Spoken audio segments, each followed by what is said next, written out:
stretch of Lake Victoria in Kenya, and so it is very low by the lake. Due to the ongoing Elnino flooding, Homabay County has been affected like no other county, and I imagine no other area in Kenya. I think the areas which may be equally affected are those bordering the Indian Ocean. You saw what happened in Mombasa. The whole of yesterday night, more than half the population of Homabay town constituency living by the lake had to be evacuated. A number of them had to be relocated and be settled in schools. Homes have been swept by the raging floods due to this El Nino.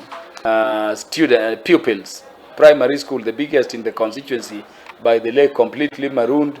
Nyagida Primary completely under flood. Magare struggling, halfway submerged under the floods. So we want to call on the relevant government agency. I'm told that this currently is being dealt with directly under the office of the Deputy President, Gachagua. I wanted to call on his office not to take his eye out of Homabay and to remember that Homabay has the largest stretch of Lake Victoria and have it when we are addressing the effects of these El Nino floods. Kaluchuonyo is under siege. Most parts are submerged by water, and instead I have seven wards within the constituency. Only one of them is not touching the lake. The rest are. And those wards which are touching the lake shore are having big problem.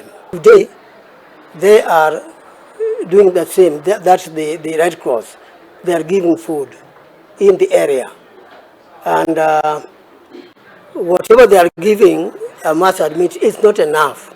Although I thank them for that big effort. The effort has helped so many people, but it is still very inadequate. Now, I would say that mine is perennial. All the time when there is heavy rain, we suffer. We also suffer sometimes when we don't have any rain at all. But in the islands, there are heavy downpours. When that happens, the river, particularly Maruru, will bring water from up in the hills down to the lake. And when the river is approaching the lake, after the hills there, the ground is flat, so the flood occurs. I'm making efforts and I've appealed to the government that they build dikes to protect us against this flooding. That's now a matter concerning both me and the MP for Nyakach. We have together and approached the government. It is our hope that something will happen, but before it happens, we are under that big problem.